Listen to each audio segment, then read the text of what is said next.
Hey, what's going on? This is the OG Kickoff, a Double Down and X Round media production. I am Connor O'Gara. Will, it just meant more. It's back. I am so glad that we are doing this game.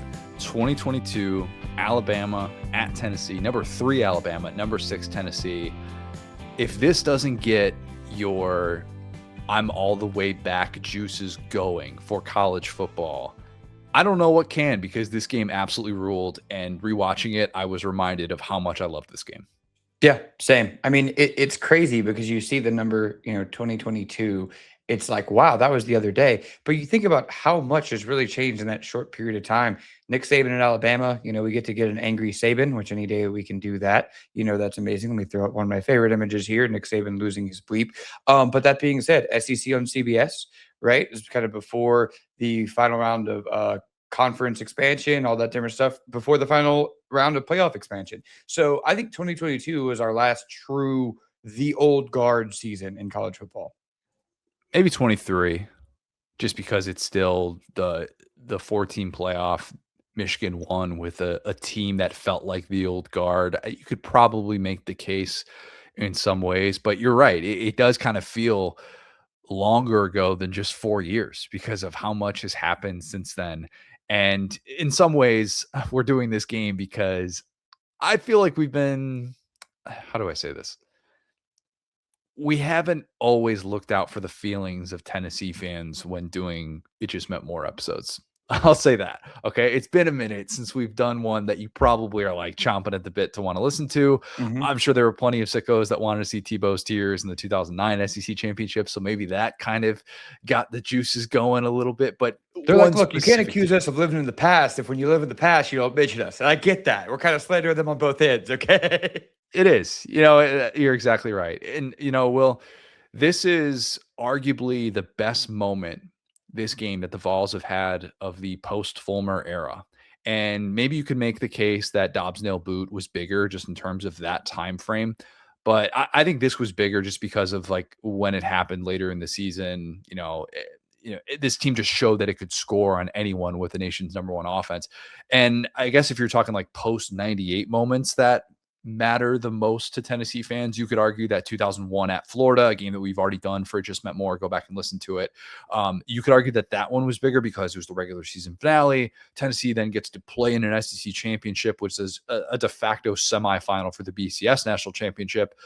Of course, they lost that game to LSU, so maybe we look back on that a little bit differently, although they did essentially end Spurrier's time at Florida. I know they hold on to that very fondly, but man, this game, I think you could say, without argument, this is the biggest moment at Neyland since 98. Any pushback on that?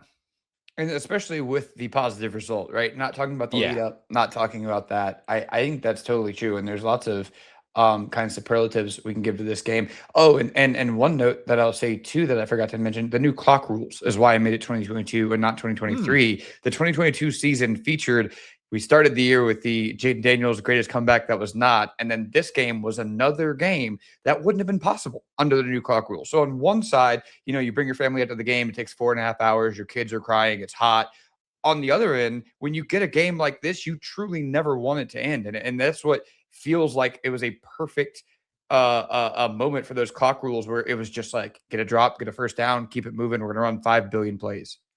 I think Tennessee still could have executed the final drive though with the new clock rules, because they had timeouts and Josh Heupel was Johnny on the spot with that timeout. Originally, the clock runs out. Has anything bad ever happened to Alabama when you add a second to the clock? No, nothing I can think of. First time. Yeah, none that I can think of either. But yeah, this is such a huge moment for Tennessee. And they say on the broadcast, it's the biggest game in Neyland in 3 decades. Maybe it's the biggest game since 96, since Peyton hosting Florida, the game that we did for It Just Meant More a few months ago. But yeah, look, this is the moment in which Tennessee gets out of the decade of dysfunction and really into the Heupel era. Because at this point, Tennessee, very well documented. I think they show it on the broadcast 50 times. Drink every time you see it on the broadcast. that Tennessee has not beaten Saban since he's been at Alabama. It's 15 consecutive losses to the Tide. And this is this huge thing that just hangs over the program. Oh, Will's got the graphic pulled up. Johnny on the spot. You know what was bothering me about that graphic? They kept showing the losing streaks that they had to like top 5 teams. Was like 28 consecutive games that they lost to top 5 teams, this many losses in a row to Alabama. They weren't showing the fact that Tennessee, I believe, was coming off of 38 consecutive losses to top 10 teams, which I would argue is more egregious than any of that other stuff. And I'm like, how Connor, we're doing it. We're trying to be nice here. You're not supposed to add more negative stats. It adds to it, though. It adds to the drama, and it adds to why this game, even looking back on a year in which Tennessee did not ultimately make the college football playoff, did not make the SEC championship, why it was still so important. And it's a good reminder of why regular season, it matters. It really does. And this game mattered a lot. Well, back in the day it did, Connor, but these new people today, you could lose to Vanderbilt, still be the second best coach of the SEC. I mean, no, but this does really, it's the proof of concept to me of why I kind of love Josh Heupel, is that this offense was horrifying, And hey, does he look like the most swaggerful guy out there? Absolutely not. I've thrown up a picture here of Josh Heupel looking like he's watching the Hindenburg disaster. Can you guess what this image is from, Connor? This image is from a missed kick. No, it's from the made kick at the very end, is it not? The Chase McGrath kick. This is from the missed kick. You almost had it. Oh. This is the weight of this moment on Josh Heupel. A click that to me wasn't very close, but on the side, Josh Heupel looks horrified here. And I think that, when people go through and, Alabama, Georgia fans are like, you guys made a coffee table book out of this game. It's a regular season game. No. When you deal with the years of oppression over the evil empire, and trust me, as an LSU fan, I know this, and every year it feels like, okay, maybe this year, some years it feels like that, not every year, maybe this year, get closer and closer. When you actually see the ball go through the net, it's completely different. You don't believe it until it happens. There have been so many chances, as almost happened in this game, where Alabama just snatches that victory from the jaws of defeat. And so until the very end, it felt like this could have been an Alabama win. So I think that it took a special team, a special coach, special players to make this happen. And this is the prism that I view Josh Heupel within, is that horrifying offense, that smash mouth defense, what they brought back then. You have an entire generation of Tennessee fans that only know pain when it comes to facing Alabama, and Lord knows facing pretty much any good team at this point.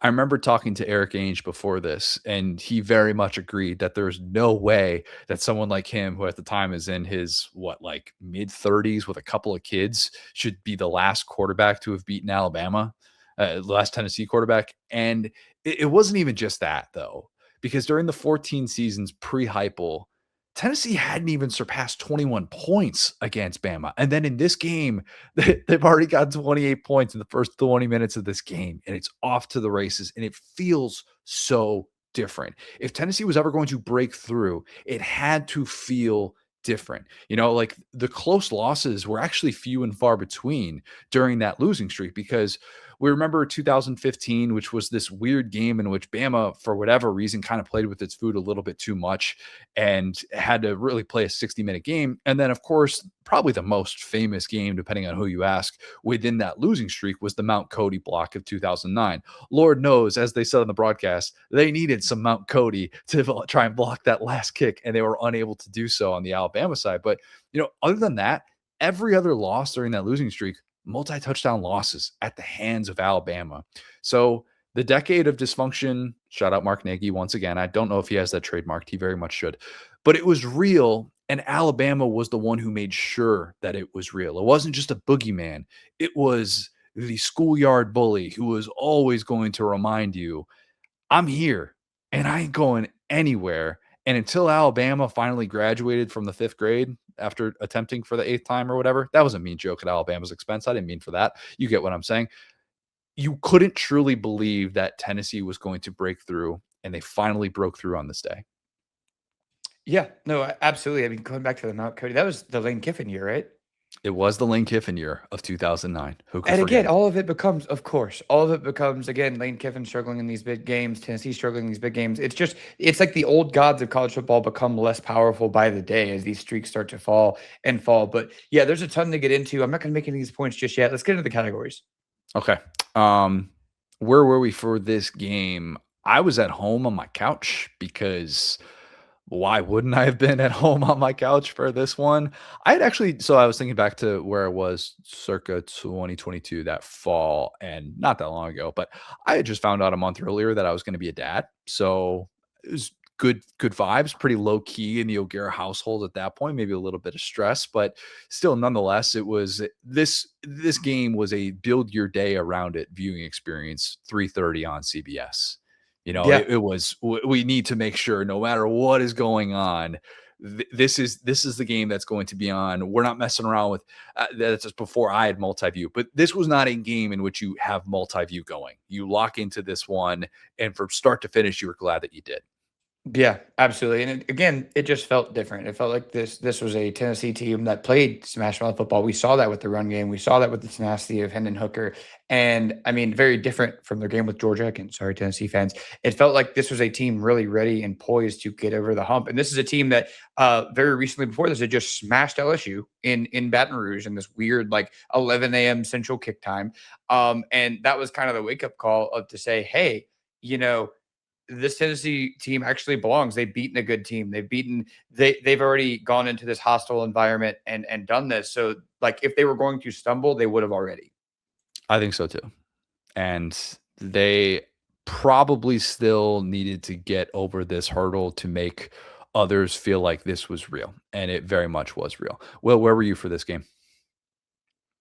Same as you, man. I was just on my couch. Nothing too crazy. Again, to your point, it was, put the phone on D&D outside of, firing off some tweets and really just lock in and enjoy the moment. And it's one of those where you use your phone kind of as an accentuator, not as a distractor. And yeah, it just felt like prime time. And there really is something to those CBS games. I gotta say it. The number one song in America on the third Saturday of October, 2022. Will, I looked this up. Did you look this up? Oh no, because I didn't. So that means I got to play the game. That means you got to guess. Oh no, 2022. Gosh, dude, 2022 is a year that just completely skips me because it's like it's between a bunch of stuff. I'm gonna guess it's a Drake song. What is it?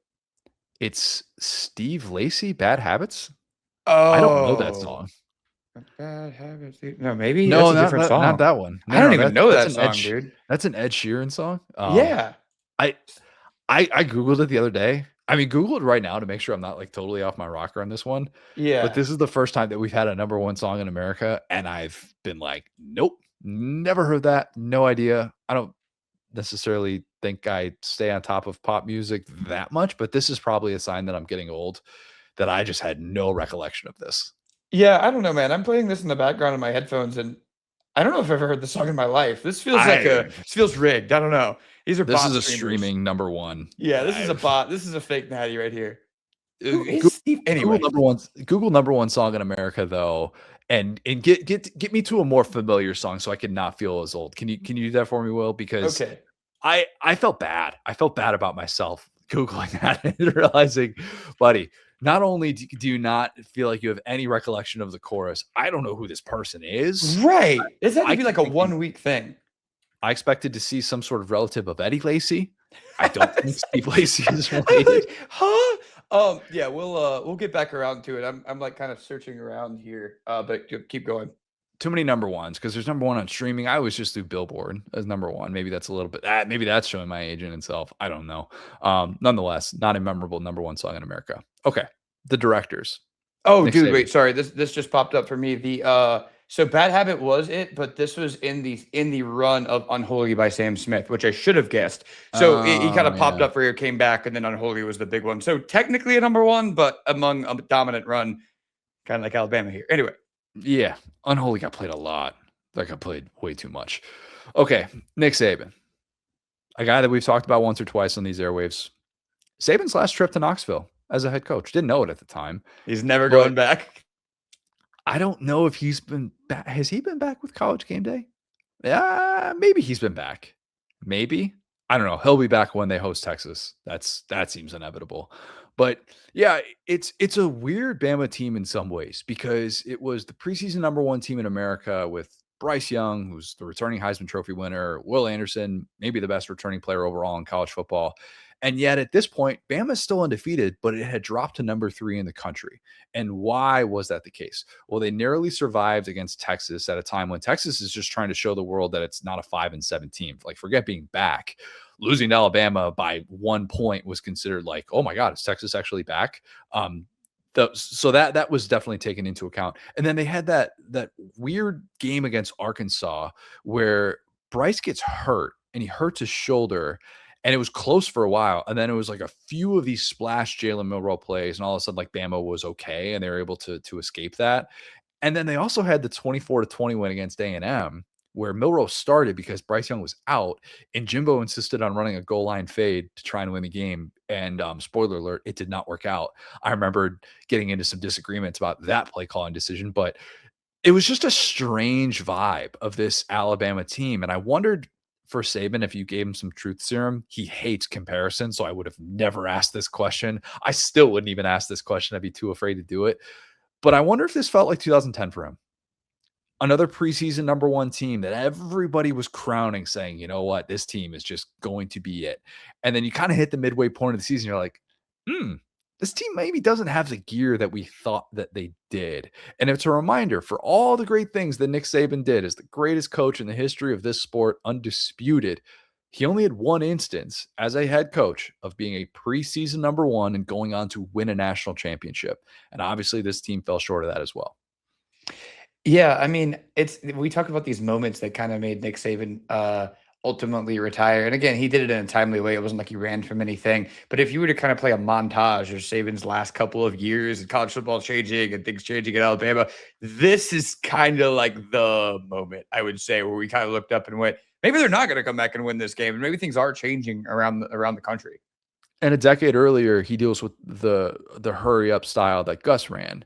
And what Heupel's doing with Alex Golesh is obviously different because of the splits and the way that they like to operate. But there was still this feeling of, well, Alabama's just always going to be a play away. And defensively, and when Dallas Turner has that scoop and score in this game, which for those who have watched college football for the previous 15 years, you thought that was the moment in which, all right, even on a day in which Alabama's on its heels, they're still going to find a way to get this done. There was this feeling of inevitability, and Alabama's defense never really found the answers. And you could say that's what pushed Nick Saban out of the sport. It wasn't NIL or anything like that. It was just strictly up-tempo offenses that had super wide splits and things that frustrated Nick Saban. I don't know. Maybe it's just a mix of all of it. Yeah, it was just having to fill the roster with guys in the transfer portal, having to deal with Burton on a daily basis. We're going to get to that, Will. Oh, yeah. And it's funny, too, because you can there is certainly some adapting here. Man, Gibbs was a dude.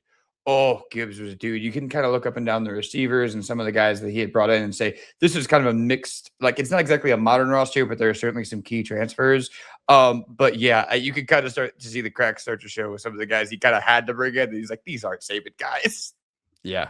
Meanwhile, Josh Heupel is on the other sideline, a lad that you have already shown on this screen, looking very much like he just belongs in King of the Hill. I love a good coming of age movie, Will. I do. Man, look at him. Look at him. Just perfect. Central casting. Absolutely love it. That's a bit of a chungus there. He's looking so scared. And yet, you're going to win this game. Don't worry. You got it. Coming of age movies are great. This is a coming of age movie for Josh Heupel. It is, in many ways, How Do You Like Me Now? But more so, a Say Anything coming of age movie. A great coming of age movie. It's doing the thing that people wondered about when Heupel was hired after running these high-powered offenses at UCF, something you and I have talked about a ton. It's, can you come in and do that against an elite defensive mind like Nick Saban? That's probably going to determine your time in Knoxville. And while it's not technically Heupel's first, it's not just his doing, like he has other pieces to this. He's the mastermind behind it in many sort of ways. But this game being 52-49 and not 21-17, it felt like his win in the type of style that Danny White hoped to be able to see take over at Tennessee. And, it's such a hard thing to do. Have Nick Saban come into your building and play your style of football.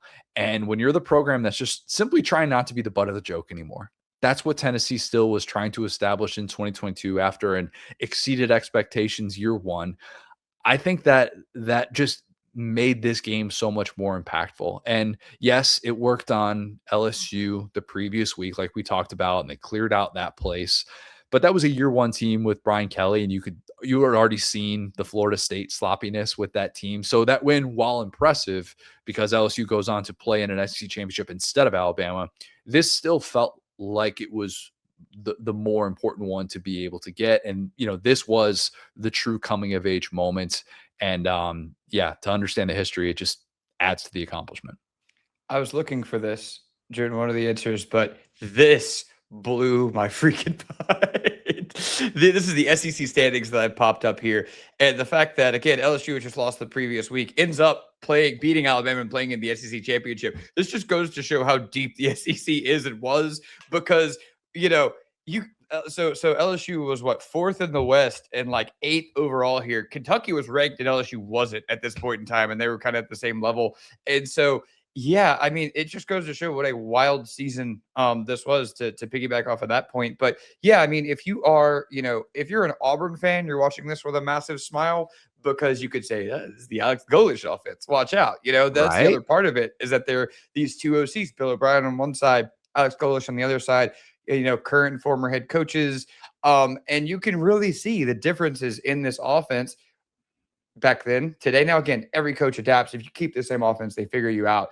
But this was the peak. And you can go up and down that coaching staff. You can go up and down the roster and see why it worked. A defense that we talked about at the time, what prevented them from really making a deep run was probably that their defense was a little bit top heavy and didn't have the depth. They had gotten some of those guys out of the portal. They had developed some of the 5 stars, but their 2s and 3s weren't really up to snuff with the grind of the SEC schedule. But I think for, installing this crazy offense from UCF, coming into a team that was, sanctioned and had this just really was at the lowest point. You had a coup, you had the McDonald's bags, you come into this terrible Tennessee team, and you're just able to fix up the greatest Tennessee team in a generation with duct tape and mirrors. And I think that looking back at it's even more impressive when we saw how flawed they were later in the season. I think you could argue that Tennessee's Achilles heel in year 2, which was a secondary that was banged up, very obviously had a low floor that we saw play out later in the season against South Carolina. I think if you can have an Achilles heel like what Tennessee had, you would take it. If you say you have to have one thing wrong with your team, I think having a secondary like that is actually in some ways more tolerable than having a kicking game that struggles. Go ask Alabama with Will Reichert going through his very atypical struggles, most notably in this game.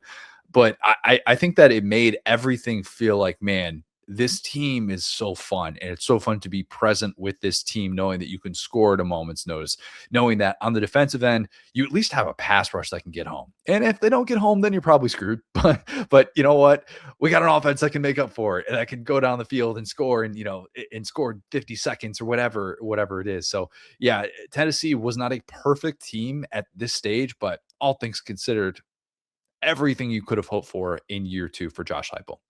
Okay, well, the A-listers. We've got a few of them to get to here. Let's get to the guy, Bryce Young. Bryce is my favorite Bama quarterback ever, bar none. Okay? I think he's the best. I don't care how you tell me he's retiring from the NFL tomorrow. I don't care. We forget that while 2021, I think things came so natural to him as a year 1 quarterback, a redshirt freshman at the time.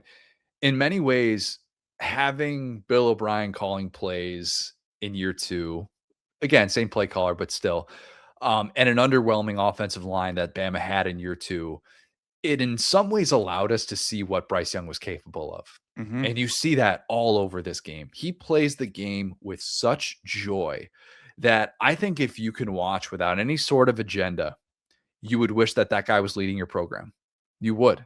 To me, he's Steph Curry in college form, with the things that he does well at a high level.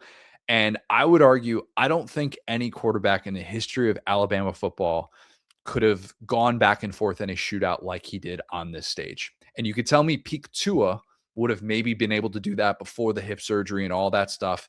Maybe there's something to be said for it. Bryce throwing on the move is better. And Bryce's weapons were nowhere near what Tua's was in 2019 and 2018. And that's for darn sure. And history has been able to bear that out. But man, I just thought Bryce had such great fight in this game. And it reminded me of how much I loved watching him play in those 2 years. Coming off of being sidelined with that shoulder injury that he suffered against Arkansas, he was gritty as hell. Okay. And if you don't love Bryce Young as a quarterback, I would challenge you to go back and watch this game and tell me that that guy isn't just everything you would want. He's almost the perfect Saban player in that he would have these moments too where Tennessee would demolish him. I mean, they beat him up in this game. And some of the hits that he would take, you would think that dude's 5'10", 180, 190 pounds soaking wet. And he just pops right up. He doesn't complain about a flag. He doesn't demand that the official throw a late hit or something like that on him. He just pops right back up and says, let's go to the next play. Let's make the next play. And I just think he's wired so well. And I feel bad for him in this game. You know, we talk about that all the time with It Just Meant More of like the guys on the losing side that you end up feeling bad for. I always go back to like KJ Jefferson losing that game to Ole Miss in 2021. I felt so bad watching Bryce walk out of that tunnel at Neyland. I know nobody's ever going to feel bad for Bama or feel bad for Bryce. He's got a Heisman Trophy, got to play in a national championship. But, man, I love me some Bryce Young, and I don't care who knows. So, I mean, we talked about this. This was controversial when we said it at SDS, but he's probably the greatest Bama quarterback ever. He is. Yeah. My favorite, of course, is Hoover legend John Parker Wilson. Can't take that away from it. Loved watching him growing up and really got me into college football. But in terms of the bet, like pick one Bama quarterback, I think that the way that he's been able to overcome struggles and injuries is what separates him from Tua. And I said this at the time, and again, got a lot of grief for it at the time. But I think looking back, I believe it more now than ever. He's the one of a very short amount of players and a list that increased at the end of Saban's tenure that you could say Alabama kind of let him down, you know? Yes. I think, yeah. I'm so glad you brought that up. And I was curious if you were going to go here because the receiver options here, after they lose Jameson Williams, who's a great one-year wonder, and they lose John Mechie, the ultimate glue guy, their receiver options in this game were struggling. And Ja'Cory Brooks ends up being a good player at Louisville a couple years later. And then the Jermaine Burton thing. But we can very clearly look back on this 22 team and go, man, why wasn't Bama able to get that one more guy out of the portal at wide receiver to help out Bryce? Because he needed it, man. He needed it. He was making those guys look so much better than they probably were. Yes, 100%. And that's what's crazy is like if you look at, you know, if you talk to an Alabama fan, it's like, oh, he would never won a natty. You know, he had this turn up. Don't care because like that's football is a team sport. And ultimately, if you subtract him from these last couple of Bama teams and put in kind of one of those championship caliber quarterbacks, if you put, you know, AJ McCarron or Greg. Dude, AJ McCarron loses this game 52 to 24. Yeah. All right. Yeah. Like, miss me with that. Yeah, like Greg McElroy is considering his new career options halfway through this game. We respect McElroy. McElroy ain't playing in a game like this. He's not. And again, great for the times, but the times change. And I think that Bryce Young is such an interesting inflection point of all these things of, hey, that way doesn't really work anymore. You know, you're going to have to expand the zone. You're going to have to do new things. And again, Jahmyr Gibbs is a great athlete, but I think you're right there. Like a guy like Burton has nothing in common with Bryce Young or Nick Saban, but he's out there like in these crucial moments at times costing them games. And let me ask you this question, Connor. I think this is the greatest losing performance by a Saban quarterback ever. Yes. Grittiest, most prolific. No doubt about it in my mind. I think the things he did in this moment in such a hostile atmosphere, even the play where he somehow gets out of the end zone instead of taking a safety on that bad snap. It's like, how did he do that, man? Like he did so many things well that were outside of the script that did not feel as out of control as Johnny Manziel or something like that. He always feels like he's in control. And it's this hybrid of like Steph Curry meets Jason Kidd with the way that he operates and how he could just stop on a dime and know he's got that guy going to his right and he could hit him, or the way that he would move to his left when he was near the goal line. And he always knows where the line of scrimmage is and he's never going to pass it. And he's always looking to be able to extend the play to throw. I just give him so much credit because, man, there were a lot of moments in this game where I'm going, well, there's nothing there. And they've got maybe a free rusher, like Tennessee actually did what it was supposed to do up front. but Bryce is just too good. And you can't ask those defensive backs of Tennessee to cover those guys for 6-7 seconds. If he's going to make a play like that in that angle, that's the play you hope a quarterback is trying to make, but he's just too good and he's just going to make it. Yeah, and just the quick short list of that, right? I would say, okay, Tua versus LSU in 2019 was a great performance. He functionally kind of lost the game on that fumble, right, in the red zone. Mac Jones in 2020 in the Iron Bowl was awesome. He lost 2019, the game. 2019 in the Iron Bowl with the two pick sixes. Right. Yeah. Yeah. He had pick sixes in that game. Like, we go into this game talking about how efficient Hendon Hooker is, and yet the Bama defense forces like multiple turnovers out of him. Meanwhile, Bryce Young is just there, like, willing this team to win. And it comes down to, I mean, Gibbs had like a drop on down the stretch of that game that won them the game. So yeah, I think that's what separates him. And I'll say this too, as more time has gone on, we were very aligned as far as Bryce Young needs to go 1 overall. And then CJ Stroud started off so well. The Texans were just a better organization than the bleep Panthers. But I think as time has gone on, this is a game where you go, I don't feel bad about that. I think that long term, these are the things that make me think that he can win anywhere, and that he's just been put in bad situations. The only other guy that you could have taken number 1 overall, in my opinion, in that draft is the guy that we need to talk about here, Will Anderson, who I said a lot of really nice things about Will Anderson over the years. I almost put him in prominent extras for this one, because where was it, man? If there was a year to, or if there was a game that kind of showed I struggle to say regression, because what he did his sophomore year was never going to be sustained as a junior with all the double teams he was going to get. But if there was ever a game that made you go, man, he's not the same player, he's not quite what it was, this was it. And maybe he was a bit banged up in this game, we just didn't know. And it's all the double teams that he's seeing. I get it, but he should have been in New York the previous year. Even a Michigan fan should tell you that, okay? That previous year, to think this guy had 102 tackles, 34.5 TFLs, and 17.5 sacks as a sophomore is just unbelievably insane. And everyone and their mother would make sure that he couldn't beat them. So, like, obviously, his pre-draft season, he got all of that attention, and he still ended up putting up some decent numbers in, in context with what he did the previous year. Obviously, it felt like regression. I did look at this game and go, I needed more Will Anderson on this stage. And he's not the person to blame for why Bama wasn't ultimately able to hold up to that preseason number 1 ranking. You would have liked to have seen more of a pass rush in this one than what they were able to get. Maybe the tempo played a part in that, but it was still ridiculous to think back on when the NFL draft happened. And there were people like, I think Tyree Wilson's going to end up being a better NFL player, him coming out of NC State. By the way, Tyree Wilson now with your New Orleans Saints. Meanwhile, Will news Anderson, to me, breaking news. Yeah. I guess this guy's a difference maker. Right, sure. And Will Anderson just signed the largest annual contract ever for a non-quarterback, $50 million a year. He's going to be paid. But sure, tell me about Tyree Wilson and his traits.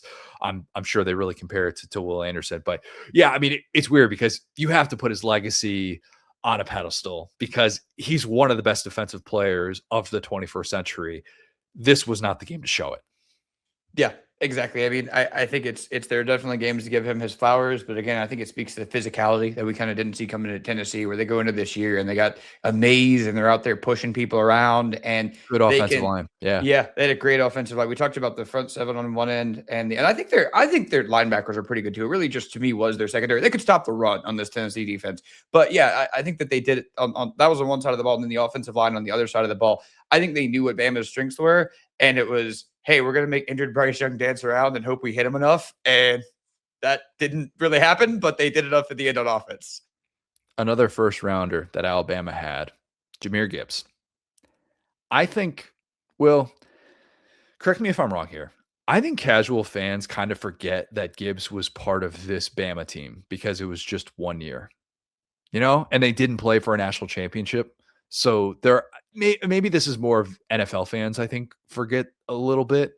And he didn't have a record-setting season. He didn't even have a 1,000-yard season as a rusher in the SEC, which is kind of weird to process. More shade at Bill O'Brien, maybe. I also think people forget how good he was as a sophomore at Georgia Tech. And sometimes I'll watch Jahmyr Gibbs do something in the NFL, like if I'm watching the Lions on like Sunday Night Football or something like that, and I'll text Jeff Collins. I'll just be like, Jahmyr, man. I texted him today, actually. I was just like, That dude is so special, and he loved Jahmyr and very much understood like why he had to do what he did to enter the portal and leave Georgia Tech. It wasn't playing time or anything like that, of course, but the opportunity that he had at Bama, you saw what he was able to do in big time moments like this. It's pretty crazy though that he's maybe the number one player in fantasy football going into this season, and as good as he is, it almost doesn't do it justice to watch the things he did in this game, how smooth he was.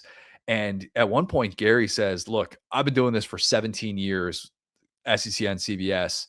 This is the best running back I've seen." And I should have probably filed that one away a little bit more, but I was so locked into like the events of this game, what was happening. And you kind of forget 151 scrimmage yards, 3 touchdowns in this one, and so good at breaking tackles like he did on that score. Man, the feet, you can't teach that stuff. And Jahmyr Gibbs, darn good in this football game.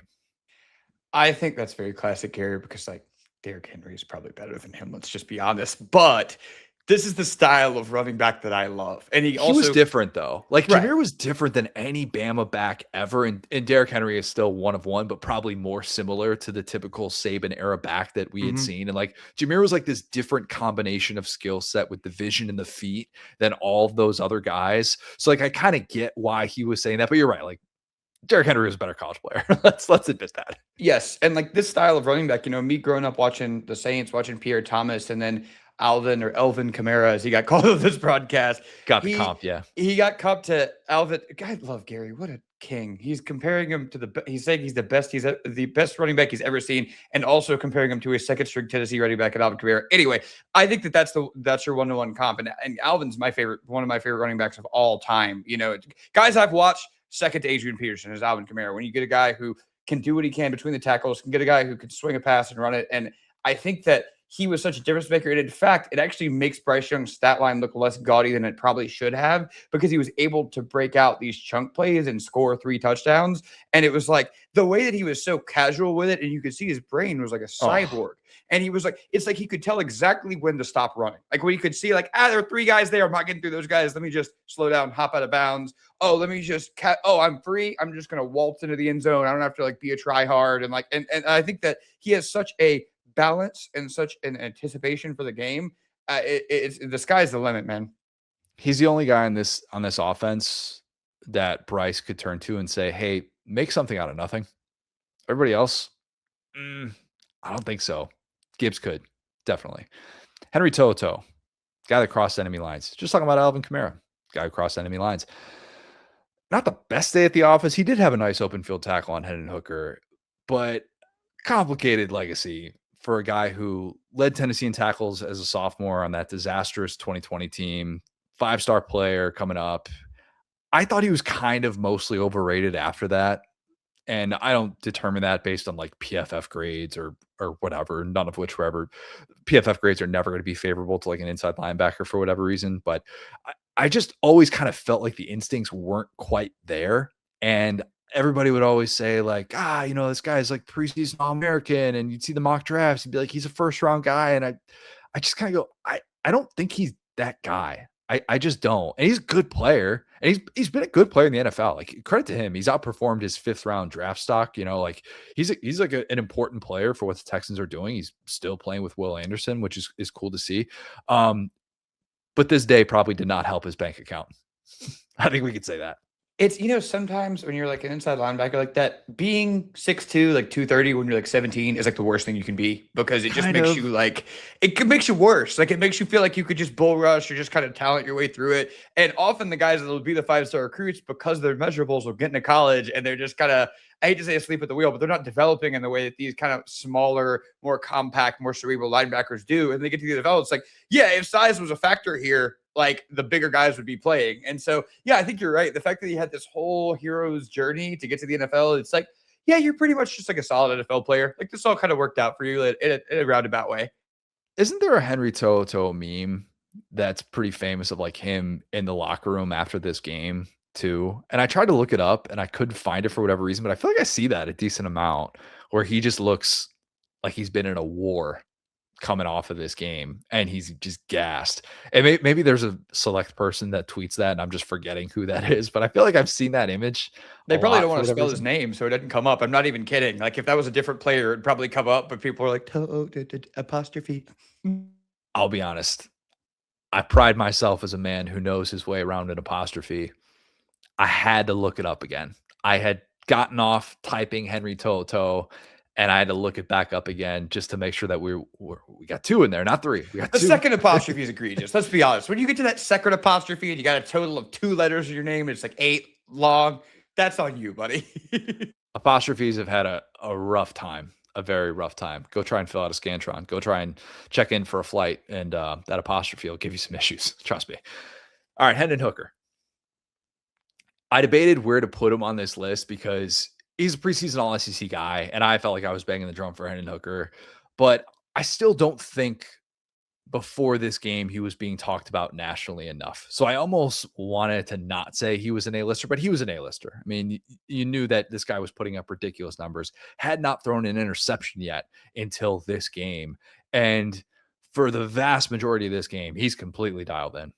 Always threw a nice deep ball, never the best arm strength, but always could just get it there and give his guy a chance. Even the one that he had like to Ramel Keaton, where he thought Keaton was going to keep running and he kind of looks like he tripped over his own feet a little bit. It was still like a well-thrown ball. And very rarely was he doing the things that Joe Milton would do a year later, where you're just like, oh, that guy doesn't have a chance at all. And I always liked watching this version of Hendon Hooker. And, we talked about him with the It Just Meant More game that we did a few months ago when Lane Kiffin returned to Knoxville, and how he was still kind of figuring some things out. And in that game, it looks like he defaulted to his legs a lot more. Whereas this game, you really kind of saw the maturation within the system and how he just trusted those reads, trusted those mismatches on the outside. Alex Golesh, Josh Heupel, they were going to dial him up, and he just needed to be able to identify what they were and make sure he's not missing on those deep throws. You could say that the route tree wasn't that complex yet in the Josh Heupel offense. That's all well and good.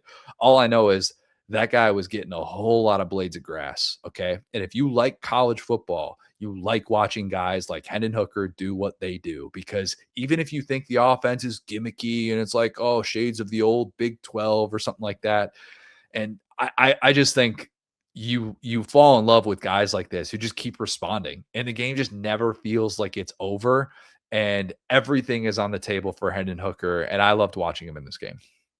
Yeah, I think it's a version of some of what we used to see with the Gus offense, where it's like, hey, this is a college football offense, and he is the perfect quarterback to run this offense. And it's like, what does that mean? Doesn't really matter, because ultimately, what is Tennessee's goal? To win college football games, play in the SEC championship game, make the playoff, which they've obviously done after this year with the expanded playoff.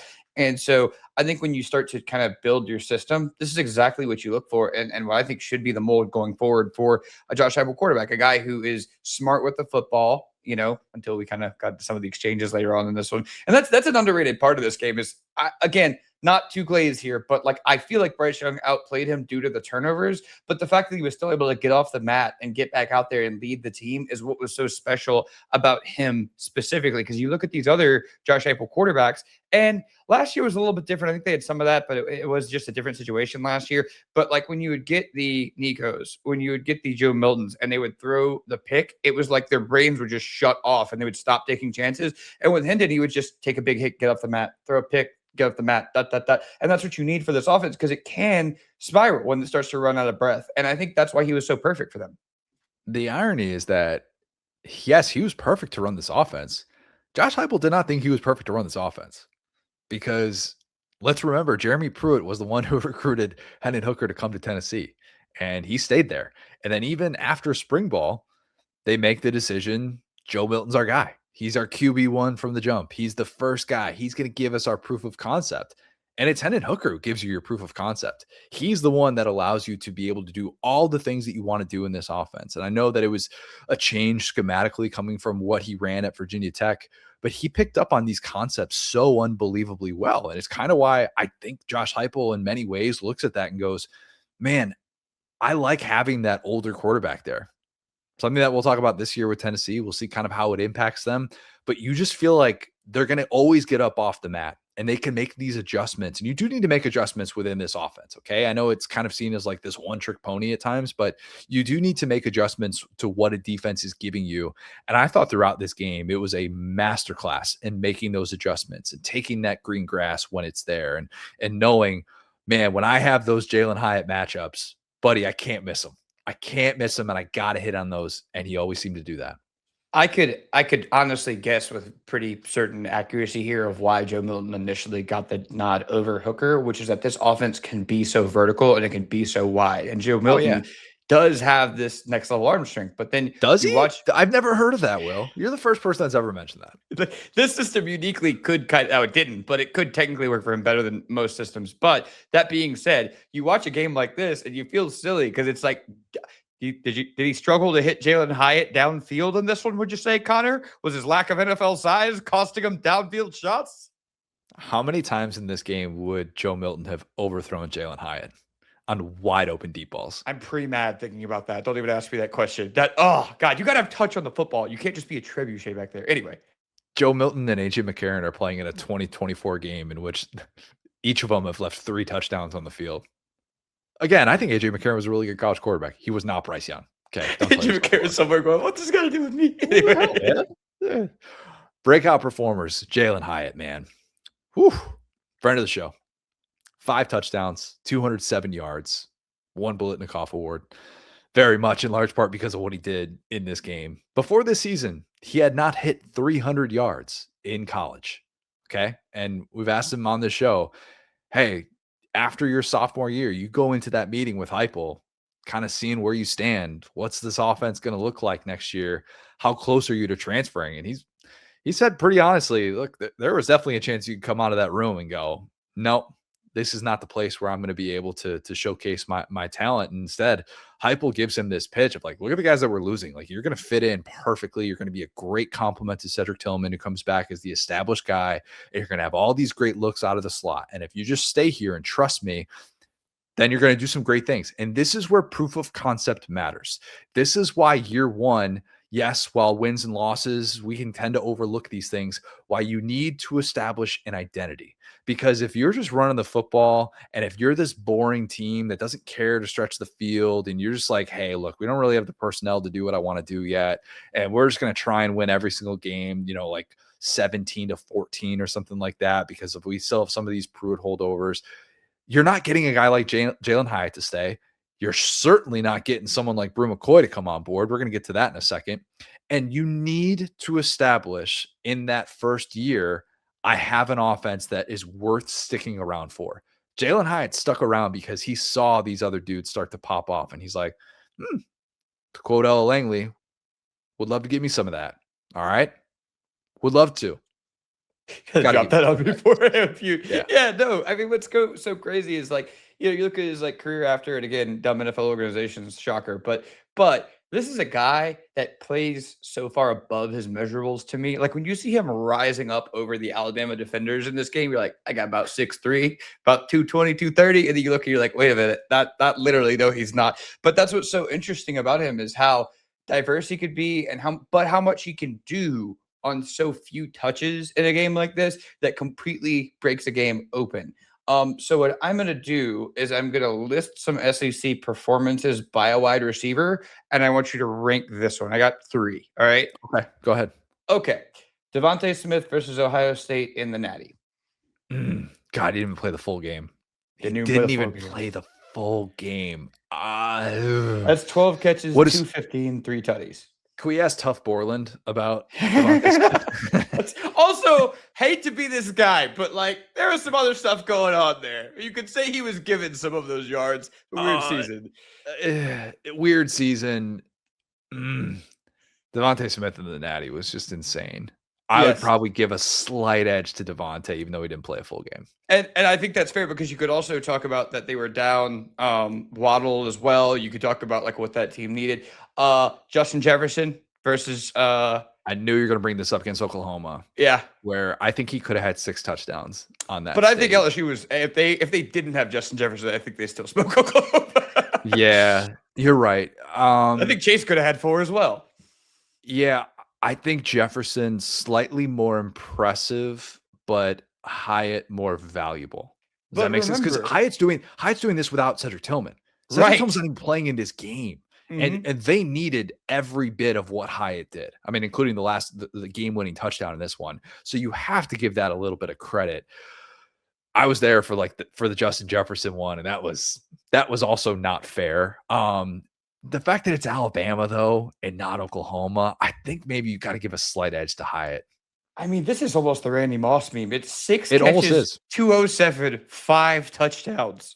crazy. That's like, so I don't even know what to do with that, because you could look at, okay, another one, Jamar Chase versus Clemson, which I forgot was a Brent Venables team, which kind of does matter. That was 9 for 221 and 2 tutties and a natty. But in term, I would put it in that S tier. I would say maybe it's below Smith, maybe it's below Clemson. But I think for all-time receiving performances in SEC history, I think it's third at worst, you know? I think it's on the podium as well. Yeah. I really do. And again, you have to factor in who this is coming against. It's not like this Alabama secondary had a bunch of slouches. Now we're going to get to the discipline issues that they had in a bit here, because it was very, very evident, despite what some conspiracy theorists would like to tell you about the officiating in this game. But they had some dudes in that secondary.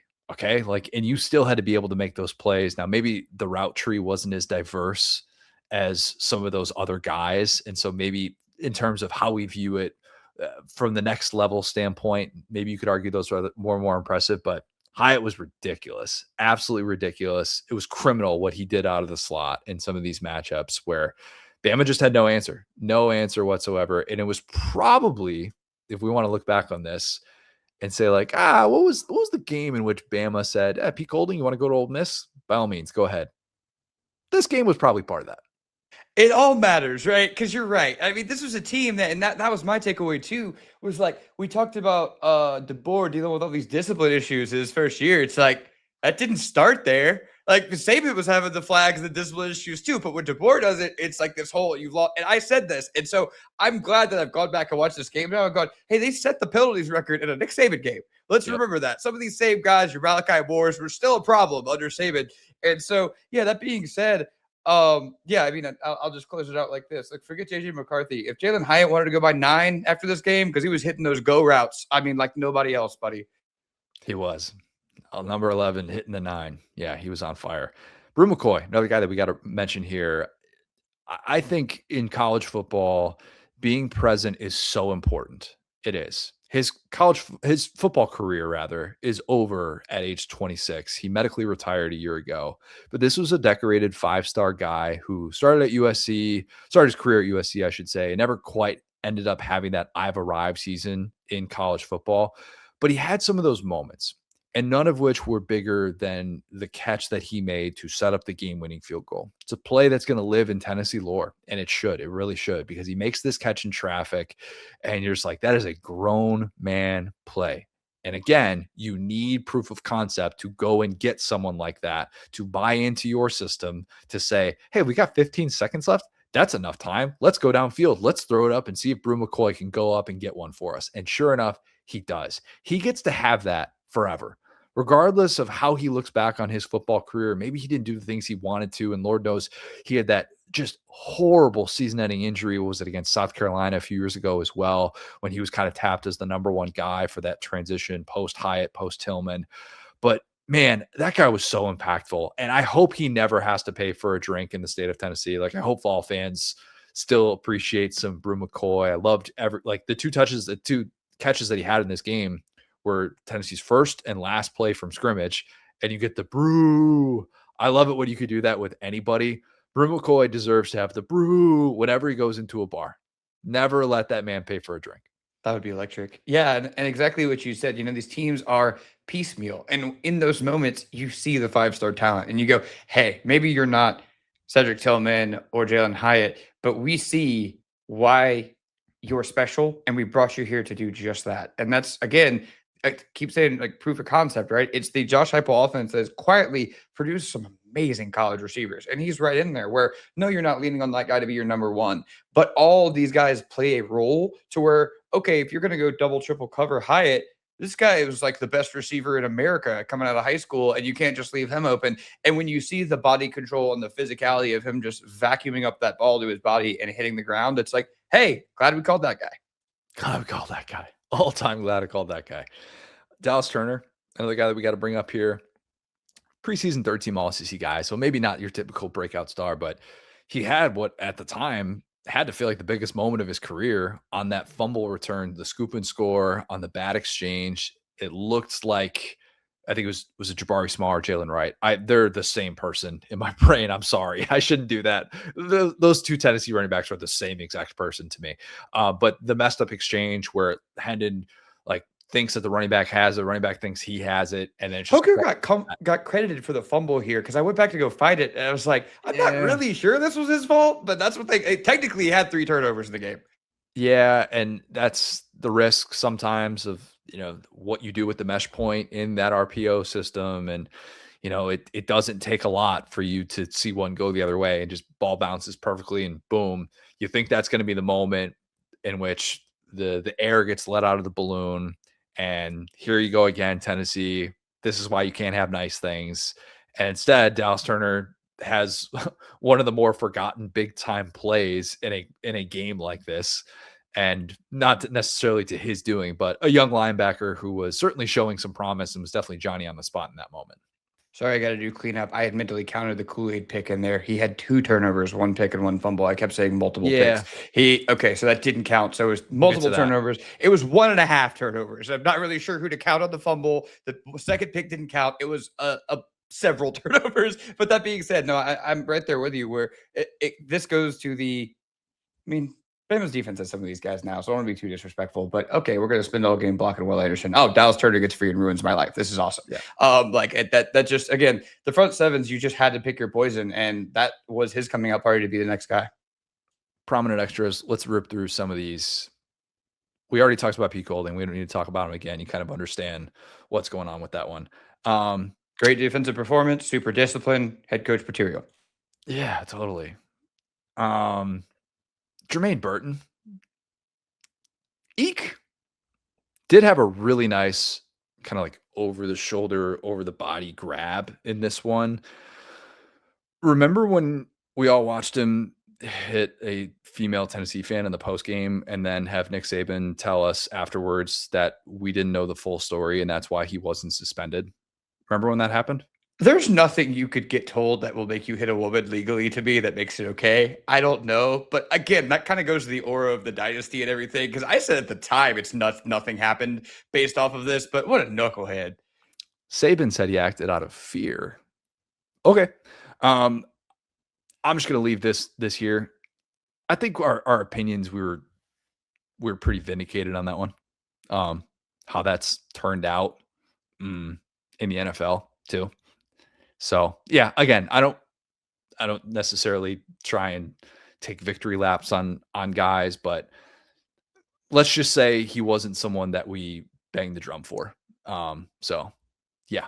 Yeah, this game featured some of our favorite guys. Like Gibbs might be our favorite player in podcast history. Bryce Young is right there. Jermaine Burton is the knucklehead of the century or the decade for us because, yeah, I saw actually not too long ago this offseason, like some Bengals fans be like, if we just trusted Burton instead of this other guy as a receiver 3, everything can be good. I literally got in. I never do this. I got in there. I was like, oh, let's just trust Jermaine Burton. He'll show up consistently and do his job. This will do it. People are still on that narcotic of believing that Jermaine Burton can be a professional adult. Anyway.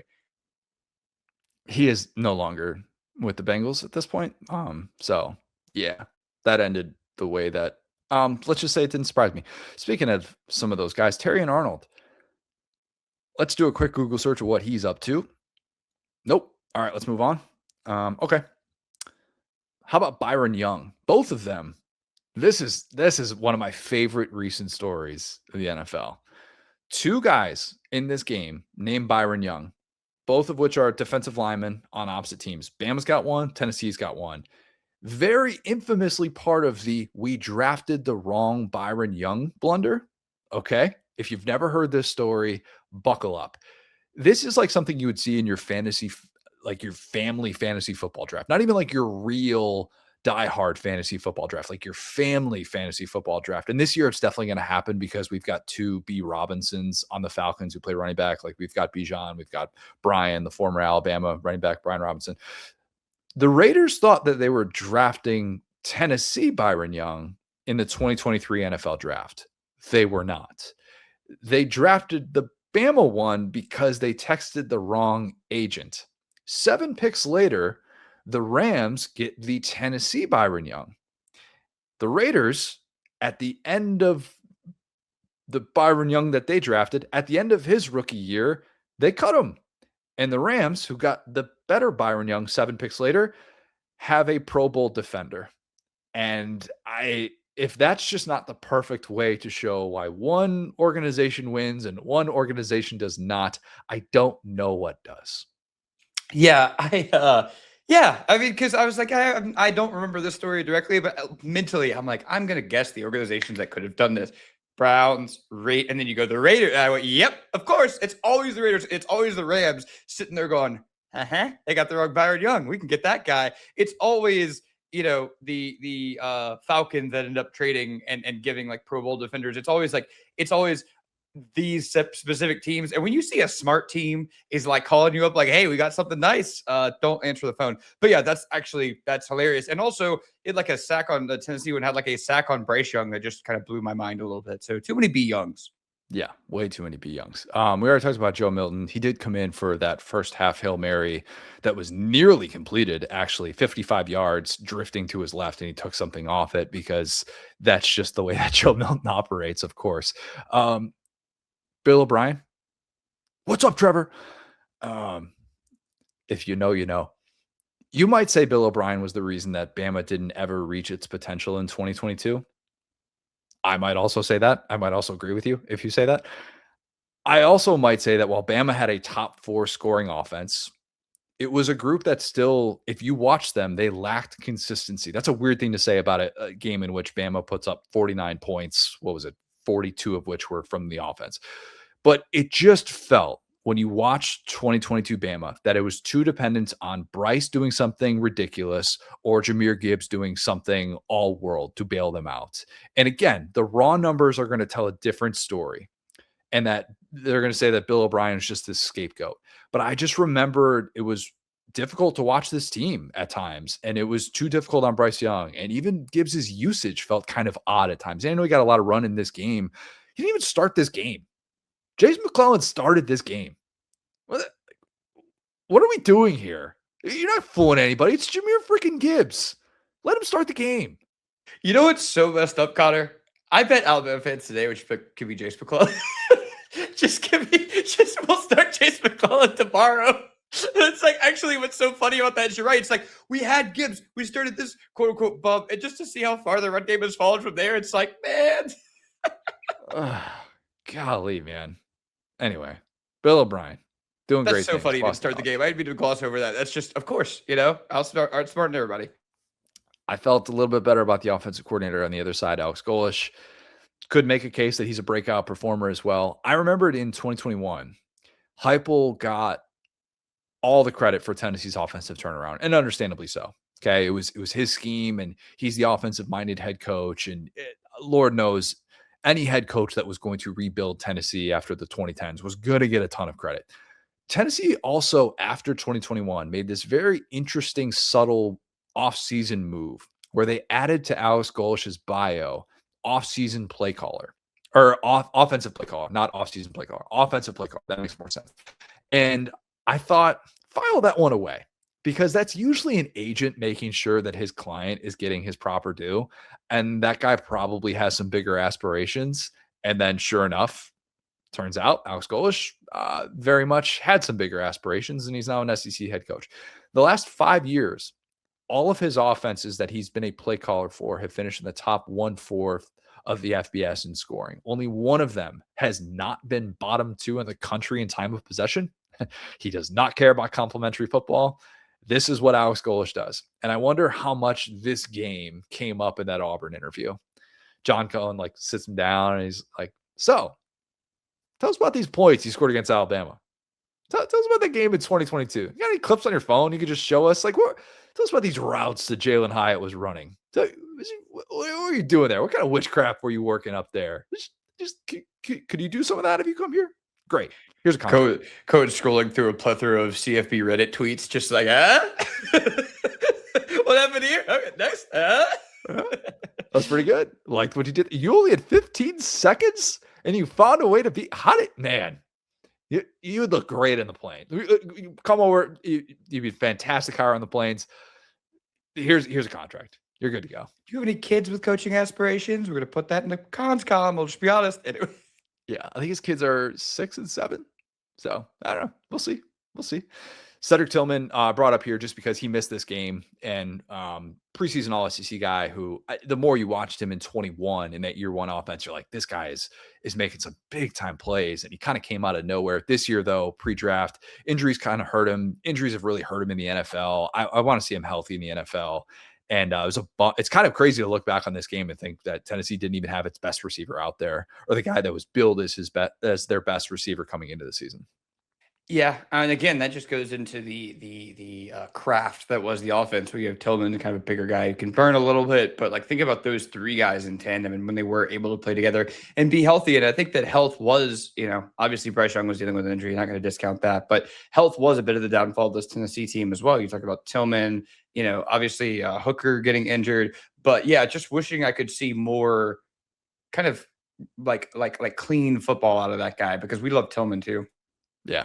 Was a really, really key part of establishing that offense in those first couple of years. Okay. Anybody else that I should bring up for this? There's a million guys you can get into if you really wanted to. Yeah, I think we'll probably bring them up. If they don't come up after this, they didn't deserve to come up here. Fair. Very fair. Favorite line from the broadcast. It's not a Vern game, so we didn't have some of those vintage moments. No disrespect to Brad. But I did love the line. If it was flag football, he wouldn't have gotten him on that one. And that was Gary talking about Jahmyr Gibbs after he just completely leaves this Tennessee defender in the dust. It is such an unbelievable combination of vision and feet. And that sounds like I'm taking a shot at Trent Richardson. I am not.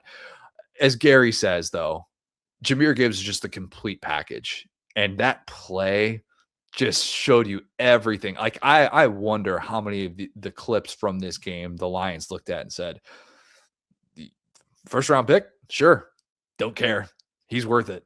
Yep, we've been proven right on that one. Which touchdown was that? Because they were there. I might actually have. Wasn't a touchdown. Wasn't a touchdown. Yeah. Okay. Still was like just had this, because his stance is what do you call it? Like the zombie stance in the back. Sabrina Carpenter? Yeah. That's good.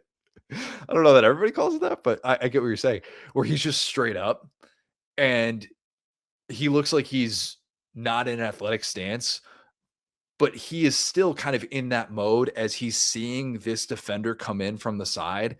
And the combination, it's a hand-eye coordination of a running back to be able to do what he does, to not get touched. I mean, it's one thing to break a tackle in the backfield and kind of, throw a guy off you or something like that. It was brute strength, but like just that ability to see that guy coming, have no sort of like miss on the handoff, and you're making a play and then you're getting upfield. And I think he got a first down on this play or whatever it was, but I mean, just left you speechless. Very few guys on the planet could have done what he did in that spot. Yes, and I literally have a almost copy pasted that from a different moment in the game, which is the first touchdown, the 7-7, and they're just gushing about Gibbs, and Gary, it does like his signature, like, okay, look right here, boop, and then you see like they're kind of going back and forth. Nestor's like, that was like Dancing with the Stars, and he's gonna be a star after this one. And then this is kind of cold by Gary. I'll give Gary credit on this one. He's like, I was looking around for who to credit the missed tackle to. I don't even think that was a missed tackle, right? How do you give him a missed tackle if he doesn't touch him? Nobody's getting Jahmyr Gibbs if he's going to hit that type of move in space. Sorry. Okay, coldest take from the broadcast. Oh, I had one more favorite line. Oh yeah, go ahead. It wasn't pretty, but it was beautiful. The kick at the end. That's poetry. That was Nestle right there. Knuckleball. Just children of the 90s. Knuckle puck. If you know, you know. D2 Mighty Ducks. Coldest take from the broadcast. Only one Tennessee penalty so far. That's Brad, who gets cold taked 2 seconds later. Maybe less. I don't even know if he gets the full sentence out before Tennessee gets flagged with a false start. And Gary just goes, you jinx them. Ultimate announcer's jinx. That false start does not happen if Brad just keeps that in the back pocket. No way. Yes, and my version of that was Gary talking about how they would need to protect Bryce Young on this day. Obviously, he had 52 dropbacks. He was not protected whatsoever. He had a targeting flag picked up. His joints were hanging, but he was just throwing the ball. He was just letting it rip. I don't want to say his offensive line hated him because that's mean. We've seen worse games from offensive lines, even worse games from Bama offensive lines, if we're being honest. But I don't think they checked that box. I don't think that they did. And some of it too, he's willing to take that on. I mean, there are some of these throws where he's holding on late and he knows he's about to take a lick, and there's only so much you can do as an offensive lineman. So I'll give them a little bit of grace, but you're right. The game plan was probably much different than what actually played out with the protection of him. Like I really wonder how he felt Sunday morning waking up after this one with some of the shots that he took on, man, because it was, even if he were 230, 240 pounds, you would have felt a lot. And I can't imagine how his body felt, not just the shoulder, but everything else. Yeah, I think really quick on that, I can't slander, Pete Golding and some of the guys on here without also saying this offensive line coach is now on LSU. And that's why I'm a little bit worried about LSU, because those Bryce lines did not help him. You're right. It seemed like it was like the perfect quarterback to play with, because he always stayed behind the line of scrimmage. He stayed in the pocket as long as he could. And it was like, let's run around. Let's turn you into tiny, tiny Cam Newton that can't play that way. Yeah. Not exactly the best strategy, but nonetheless, it did allow us to see the best version of Bryce, and that's at least the positive of it. The Jadeveon Clowney reminder that normal people don't play this game. More Bryce love. I'm sorry, Tennessee fans, you're gonna hate this, but when Bryce takes the brutal shot to the shoulder from Tennessee Byron Young on a 3rd and goal and it falls incomplete, as they point out on the broadcast, if this is the NFL, that's a roughing call. If this is the Chiefs-Bills game that they're going to have on CBS the following day, Mahomes, Allen, they're getting that call 10 times out of 10, okay? But instead, there's no call, and Bryce takes he takes this shot from, I think it was Amari Thomas, who just comes in. It looks like helmet to helmet. I think it's going to be a targeting penalty. They end up reviewing for targeting. It's not targeting. But he then falls on another Tennessee defender, almost gets tabletopped, and goes with his injured shoulder directly into him, and is somehow fine. And at that point, I remembered when I was watching in real time, was thinking, guys, there's no way Bryce Young is going to survive this game. And if Tennessee is going to run away with this one, it should not be a surprise after what he just took with a shoulder that probably feels like it's being held by a spaghetti noodle at this point. And then the next drive, down 28-10, he marches right down the field and he makes a throw going to his left to Ja'Cory Brooks. And it's the perfect Bryce play. It's patience, it's toughness, it's precision, all in one moment in which he just goes, you thought that was going to impact me? I'm good. No big deal. So tough. That's hell of a grab by Brooks in that touchdown too. I haven't shouted him out yet. But yeah, no, I'm right there. I really could not tell during the course of a play which one was his injured shoulder, and because you could tell that Tennessee was trying to hit him and kind of like make him uncomfortable, and he just kept running around back there. And it was like the way that he was able to draw the PI call on 3rd and goal. And then I love how they replayed that a billion times. It was like, this is like pretty clearly like PI. Like, I don't know why you guys are making this into a back and forth. Like one guy kind of slides into the other guy. They all fall down. They're not anyway. But yeah, the fact that he's back there and it's just the play gets worse for the defense as time goes on, because if a guy is like a little bit open, he's going to find him. And then for mine, obviously, Jahmyr Gibbs, we talked about him. Yeah. I've talked about there are certain people that might quietly be Jedis. He's one of the Jedi. He's one of those guys where it's like he's just controlling everything around him, and he's able to it's like the world is moving in 0.75 speed, and he knows exactly when to accelerate. So just very different from you or I. Wouldn't want to get into any kind of a physical situation with Jahmyr Gibbs. Yeah. Looking back on this game and seeing how well those two played, you had to be impressed. You did. And it's not to say they were more impressive than Tennessee and what they did offensively, but man, that game isn't a classic unless those two are out there doing what they did. And how many games like this? Those guys are awesome. Everybody else kind of lets them down. It doesn't matter. A certain defensive coordinator for Alabama, who I will not say his name, blows it at the end, and then they don't win the game. And it's like, how do we keep doing this? This is like Bryce Young was stuck in the twilight zone during his post-Heisman season, because it's like, I'm doing everything I could possibly do. Jahmyr Gibbs is doing everything he could possibly do, and we're finding a way to lose these games with these weird moments and calls. Anyway. the Trent Richardson, I can't believe they didn't make it in the NFL. Curious if we have the same one for this, Will. I'm just surprised that the Tennessee offense has been this quiet in the NFL. If you would have told me, you know what, maybe one or two of these guys are going to have kind of a short career, it's really not going to work out for them. All right, I'd say that's kind of par for the course. But Hendon Hooker, to this point in his career, by the way, he's 28, has 9 career passing attempts, and he's on his second team. Jalen Hyatt, friend of the show, we say nice things about Jalen Hyatt all the time. 0 career NFL touchdowns. Cedric Tillman, probably as a result of injuries, also maybe the fact that he got drafted by the Browns. He has yet to have 400 receiving yards in a season, and he's entering year 4. And even Jalen Wright, who is the same person as Jabari Small, 2 career starts, 2 career rushing touchdowns, even though he had all that speed in the Mike McDaniel offense with the Dolphins. Other things maybe contributed to that as well. But this was the number 1 offense in America. You know, this was an offense that lit up scoreboards week after week. And to think that they have had that little production from those skill players, I think it's worth noting. It's not an indictment of the system in the way that NFL people would want you to believe. Okay, I don't think it means that this system is just all smoke and mirrors and that's so gimmicky and blah, blah, blah. But they did things that should translate. Okay, like they're making catches in traffic, and Hendon Hooker in this day and age of having a running quarterback, like he is that guy. And I'm just surprised that it's been this quiet. I wouldn't have believed that after, much less, after this game, of course, we wouldn't have believed that, but I wouldn't have believed that after this season. And I remembered kind of banging the drum for some of these guys in the NFL saying like, I think you guys are looking a little bit too far into the system. It's going to work with at least a couple of these guys, and it just hasn't so far. Yeah, no, agreed. Again, it's some of it's bad luck, some of it's situations, some of it is, again, Google guys are a little bit smarter than you think sometimes. But yeah, I mean, it's crazy because, again, Tennessee has produced these great receivers, but the old Tennessee that produced the great receivers, a lot of them were these big physical freaks who were just built for a pro style offense.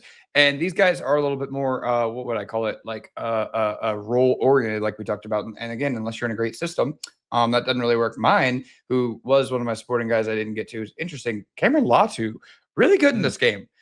Bigger guy, kind of like a standard Nick Saban got him from Utah, LA. Win the 3rd round, just has not suited up in the NFL yet. It's just been bumping around practice squads. Like if you spend a 3rd round pick on a tight end, you tend to think he's going to like play a couple of games. So underrated guy that just didn't do anything after this game after showing he's pretty good. He had some good moments in this game. He also had the post-up play, which is essentially what the Chiefs do with Travis Kelce and how he's scored a lot of touchdowns in the NFL. Like the just line up, get in motion, and then you're going to post up. And it's a really tough, it's a feel it out type of route that you run in goal to go situations. And he runs this, and Bryce fires a fastball in there. And should have been caught? Probably. It's a tough throw in a tight window, and he put it in the perfect spot, but maybe a little bit too much mustard on it. And it was a significant play in this game, I thought. But you're right. Like, I think he had a lot of good moments still in this game, and probably shouldn't dismiss him as one of the guys who helped Bryce Young and was able to do some things after the catch. But it is kind of surprising that he hasn't done more things in the NFL, especially with how many tight ends are being used in this day and age. I think that skill set would translate somewhere. Absolutely. All right, thing you didn't know / remember until rewatching or researching this game. I got a lot for this one, surprisingly so, even though this game was just 4 years ago. It does not feel like that long, but in other ways it does. First meeting between these two teams as undefeated teams since 1989. Hadn't happened in my lifetime. 3rd Saturday in October. Not that deep into the season, but I guess deep enough. Bama had the longest streak in the country without allowing a first quarter touchdown before this game, 13 games. And very fittingly, it's Tennessee with that all-world opening script that breaks that. Okay, they could have scored against the 85 Bears with their opening script. That's what we know about early Josh Heupel. Bama also hadn't lost to an SEC East team in the regular season since 2010 against South Carolina. Of course, the Stephen Garcia game. Obviously, the Georgia loss happened in the national championship the previous year. But in terms of like the regular season losses, that was something that was, they made it the Affleck trivia question. And originally my thought was South Carolina. And they're like, oh no, Georgia happened a few months ago. Surely you all remember that. And I think the regular season thing is a little bit different, but that's neither here nor there. And then this is something you've talked about already, but Bama being so undisciplined in this game. I forgot how bad it was, Will. Tennessee's tempo helped. 17 penalties. Nick Saban record for the most. That broke the previous high that they had against Texas earlier in the season, which was tied 15 was the previous high. 130 penalty yards in this game. You can't tell me that's just playing in a hostile atmosphere. Okay. And then, if you want to talk about other discipline issues, you have the punt return in a 21-10 game. And Bama had Kool-Aid McKinstry look like he's going after the ball, but then he doesn't. He doesn't really come close to touching it. And then you have Q Robinson, just number 34, coming in doing the Leon Let. Like, what are you doing, man? Hoss. Oh, God. One speed. Fast. Saban lost his mind after this, and it ends up being a muff punt that Tennessee recovers, and then that's what turns it into a 28-10 game. That was when we got a peak Saban blow up on the sideline. Nothing will make him more upset than a special teams miscue like that. And yeah, because Tennessee's going to turn that into 7 with how they're rolling right now. Bama defense probably a little bit gassed. And sure enough, like those are the mistakes that you have to talk about. If you're one of these people that's just saying, oh, it shouldn't have been DPI on that, that last drive, like we can talk about that. Okay. Like let's get into that, because I also forgot about the last Bama drive and the things that kind of were, I think, lost in the shuffle after what Tennessee did in 15 seconds. Hold on. Before we do that, let me rattle off a couple of stats for you. So I forgot about the missed PAT that actually made this into a thing. By Tennessee. Yeah. Yes, the missed PAT by Tennessee. So that was the first time in 98 attempts that kicker had a missed PAT, which is really crazy. Connor, do you have a guess as to the last time that Alabama allowed this many points in a game? It would have been the COVID Ole Miss game in 2020. No, it was 115 years before this against Sewanee. Is that how you pronounce it? I don't know. They're not in the conference anymore. Great question, Connor. That's how little we talk about this team. Again, not going to say who is leading this defense or anything, but if we have questions, this is why. 115 years it took to get to this many points against any Alabama defense. Ray, whoever, shoot, whatever, doesn't matter. So, yeah, I think that was super funny. Tennessee getting fined. We talked about that, or kind of the aftermath. Yeah, that's all I got on my fun facts. Bama won that game against Ole Miss in 2020, 63-48. Yeah, you're right. Dang, it's a lot of points. That is a whole lot of points. Yeah, so, okay. But the discipline is the easiest thing to forget when you look back on a game like this, that you just can look at the numbers and go, oh, well, just a shootout, and Bama was kind of on the wrong end of it. Bama needed to be more disciplined, and I'm not just talking about on go balls to Jalen Hyatt, all right? The last drive that Bama has, right before it, it's a tie game in the final minutes when initially it looks like you have Bama who's going to be up 7 with 4 minutes left and the ball. But Tennessee, on this 4th down play, down 7, Hooker throws a pass to Ramel Keaton on the left sideline. It looks like it's tipped. It's picked off by Bama, and it's nearly run back for a score. It was Kool-Aid McKinstry. They have a late flag that comes in for pass interference on Malachi Moore on an underthrown ball that I think that could have gone either way. I think if you wanted to use the context as an official of that's an underthrown ball. The DB, what's he supposed to do there? I think you can argue that. I also think you can throw that flag and argue it in that spot. Maybe that's an unpopular opinion to say. I'm kind of surprised more quarterbacks don't try and take advantage of that more often. I think Tennessee did that a few times this year, if I'm not mistaken, where that was kind of an out for them of just underthrown ball. You're going to get a gas DB. Just make sure you come back to the ball, make an effort on it. It's an automatic first down. It's a great way to pick up 15 yards. Whether Tennessee actually did that on this play is debatable. Nonetheless, they get the call in this moment. So instead of Bama taking over and seemingly being in scoring drive and the game being basically over at that point, because Bama would have at least made it a 10-point game, you have Tennessee getting a second life on another DPI on a 3rd or 4th down situation on that drive. And then boom, you get the touchdown to Jalen Hyatt. tie up the game. So all that happens, right?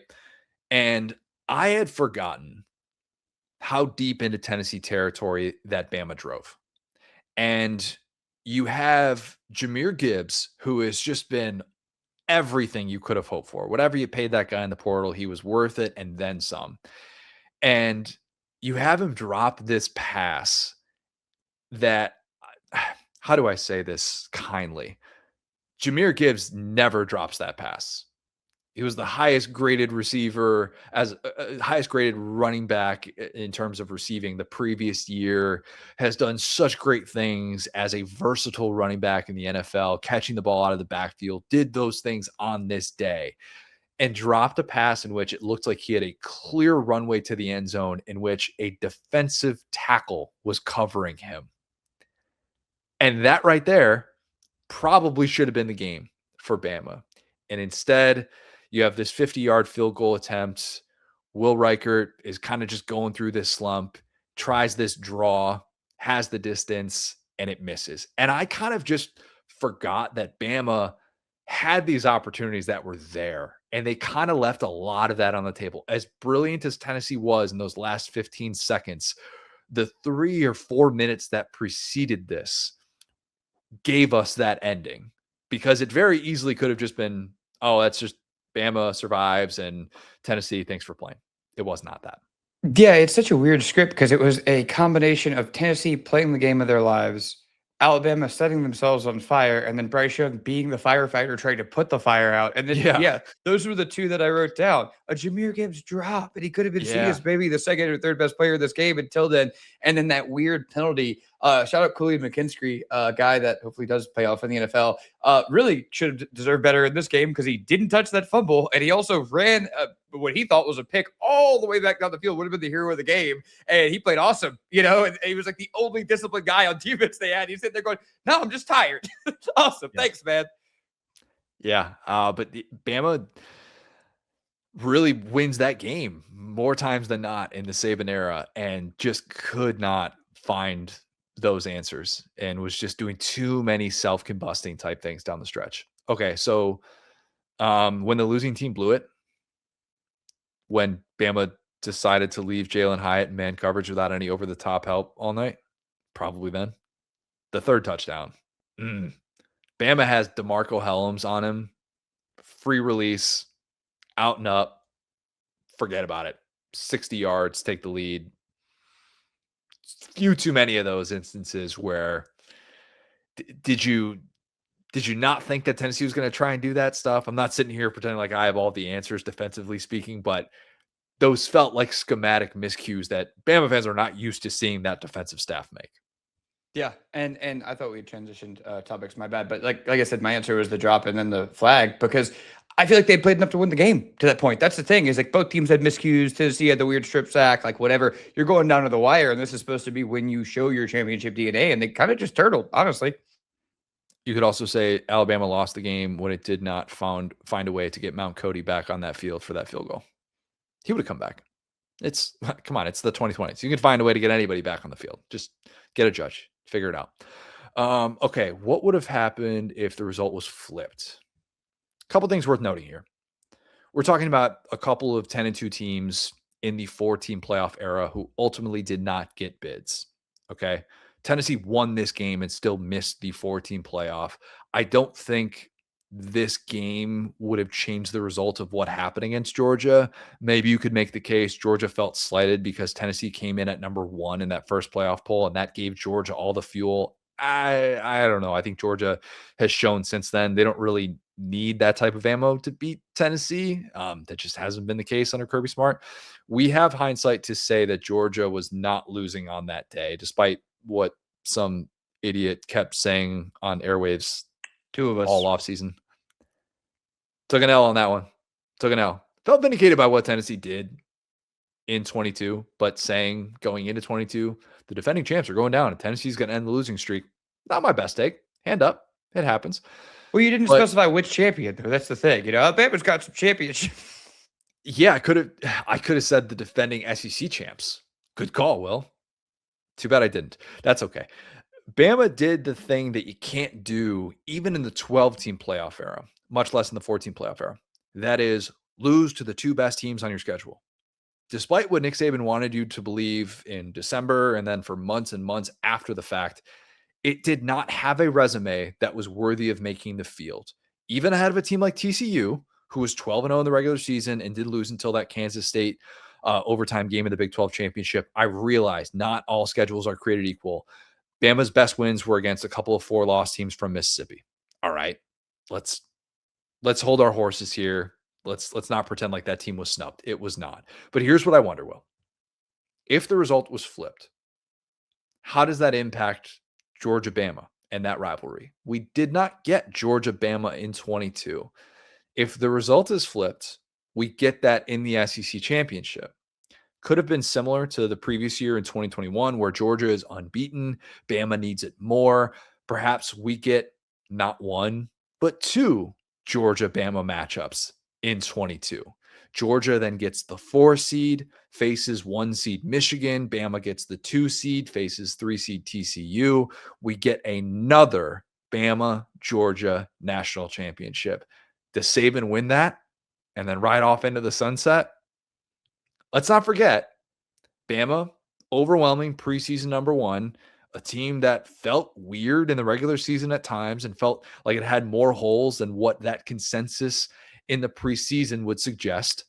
But could it have not done the thing that it did, I think, in 2017, where it makes the field and goes, let's just move past that. We're playing with house money. We're the most talented team in college football, and we could win in a 4-team playoff. Could it have done that? I won't rule it out. I mean, I actually love that you're focusing on like kind of the Bama part of it versus Georgia and not Tennessee, Georgia, because you're right. I think that game was kind of what it was at that point. But what was so weird is that Bama, like basically Georgia had to play Bama twice in 21, and then they were able to just wholly avoid them in 22, which to your point, like Saban as a kind of what's it called? Like a rematch guy is like the best we've ever seen.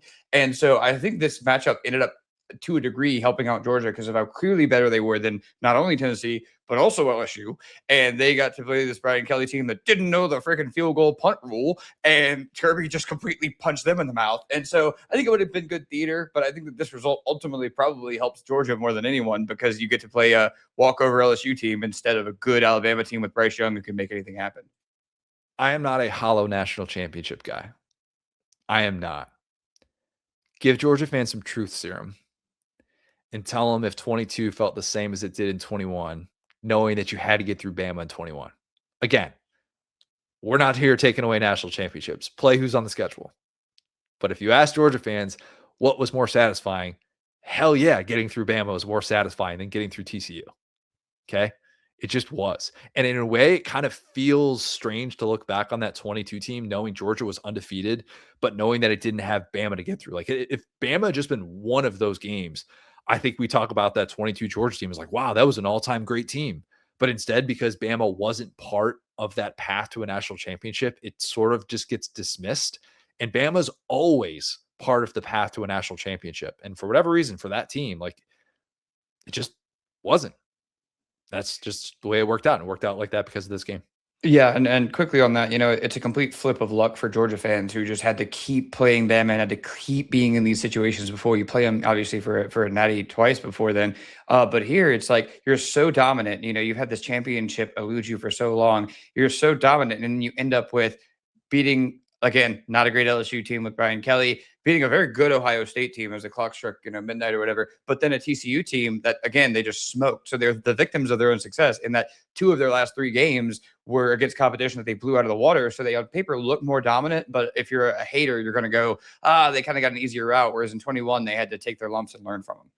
The teams that have gotten through, like, that have not had to get through a Saban era Alabama team en route to a national championship, way less than you think, Think about it. 2022 Georgia was able to do that. And then outside of that, like, you got to go back to what, 2013 Florida State, right? That's what we're talking about here. Because even LSU, like 2019 LSU had to beat Alabama in the regular season. Like 2023 Michigan had to beat Bama in the semifinals.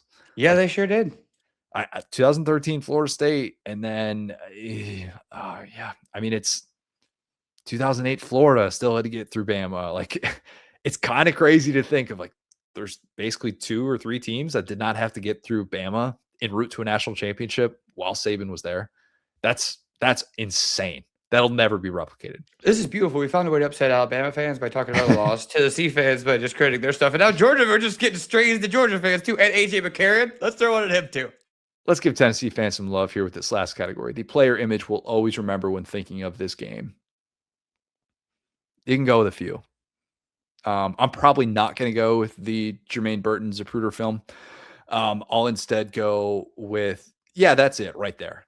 That guy. Yeah, you're right, Will. You're exactly right. For the audio only audience, Will threw up the screenshot of the Tennessee fan with the cigar celebrating, final score graphic coming on, a sea of smoke. It's the knuckleball kick sailing through, cigar smoke filling the air at Neyland. Dixieland Delight is coming on. This guy is celebrating. He's going to have the time of his life. Probably going to end up in the Tennessee River. Josh Heupel's getting a box of cigars from Jenny Dell. It's this great euphoric, oh my God, finally moment for Tennessee fans. And you're right. That guy is every Tennessee fan on the 3rd Saturday of October in 2022. Yeah, and with Dixieland Delight, it's been a joke forever. That song's actually about Tennessee. For kind of one night, they could be like, we've taken the song back. It was fire. This is the moments you live for and you suffer for as a college football fan. Not a hollow 10-win season. Not a hollow 10-win season at all. I guess 11-win season. Beat Clemson in the Orange Bowl that year. But it is kind of a what if. It will always be a what if for Tennessee fans of what if this team had been able to play for a national championship. And I am probably, and we're talking about if Hendon Hooker stays healthy, if he doesn't have the season-ending injury against South Carolina, because that night still happened. Even if he had stayed healthy, they still were on pace to lose. They were going to lose that game based on the way that they had played before his injury and all that stuff. They still probably didn't have enough defensive back end talent to win a title. And they still probably had too glaring of a weakness to be able to do that. Would I have loved to have seen Tennessee in a 12-team playoff? Hell yes. It would have been incredible. And getting to see this offense one more time and see kind of the different ways that defenses are on their heels, even talented ones like Alabama's, would have been great. Do you really consider this a true missed opportunity for Tennessee fans? I don't, and maybe that's an unpopular opinion because I appreciate what this specific team did. And maybe it would have been cooler if ESPN didn't hate Hendon Hooker and he could have gotten to New York for the Heisman ceremony. I'm just kidding. But maybe it would have been cooler if you could have had something like that. Or maybe it would have been better if you could have gotten over the Georgia hump as well. But you could still appreciate what this year was. And this year was an all-time great season for Tennessee fans who I think there are so many of them who, if you're under the age of 40, this has to be one of the best seasons of your lifetime. Like it just does. And I'm talking about like the ones you actually remember and that you actually appreciate, not when you're, 4 or 5 years old and you're being told how great this, no, like the ones that you remember, like where you were watching these games and stuff. Like this is the type of team that can bring you back and then maybe keep you on the hook for another couple decades. Yeah, back on that narcotic of Tennessee or SEC football. They always just show you that little glimmer that keeps you bought in. No, but that being said, this is the exact type of season that we've lost to the new playoff, right? Where I think this was a great season. I think that unfortunately, but hopium silver lining, the horrific injury to Hendon Hooker, the bad loss against South Carolina, dim some of this stuff because ultimately, you'd almost have to expunge that game totally and just say we're going to play this over and it's going to go totally different. But too much went wrong in that game. It was just a nightmare game that it wasn't even close, and your quarterback gets hurt. So even if you say expand the playoffs and we're doing different reality, you're getting Joe Milton in a playoff game, which didn't beat Clemson. Would have been very interesting. I wish we would have seen that, but I think it's just fine to beat most of your rivals, to go into Baton Rouge and smoke Brian Kelly, to do the cool things they were able to do, lift the curse. And like, this is a great season. It just didn't end well because of a horrific injury. And that's life sometimes, Imagine if we were still talking about Tennessee having not beaten Alabama since 2006, having what is now, I think it's the longest losing streak they've ever had at Georgia. Maybe it's tied. It's certainly, the losses are piling up. Imagine if those two things were still looming concurrently. and how bad you would feel if like this ended up being a 9-3 season and you didn't get this game and have this moment. This is to me why you can't define a season by whether or not you win a national championship. And there's so much more context to it that we need to understand and appreciate.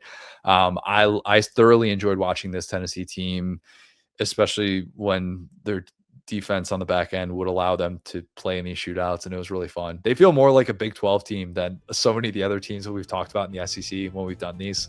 And that's kind of why they're unique and why they stand out in a lot of different ways. But maybe more so, I would argue like you could make the case it's more of a missed opportunity for Bama than it is for Tennessee because of where they started, because of what expectations were, and knowing that you haven't been back to a national championship since then. And that's maybe the tough thing to be able to swallow. And Saban, of course, retiring a year after this one. So, yeah, this was fun. Whew. Glad we did this one, Will. That's our last one for the offseason. I know we said that we were coming back to do at least one in the summer. This is your one that you get for the summer. By the time people are listening to this, fall camp, like, we're back, baby. We're back. Let's go. Down. Yeah. Present day football to be able to talk about. Soon we'll be going to 2 pods a week. TBD on kind of what that schedule is. We'll keep everybody posted on that. In the meantime, make sure you are subscribed to All Things The Next Round, where you can see all of our stuff on YouTube. Follow us on Twitter at @GoSoHard, @Cigar. Thanks, guys. Talk soon.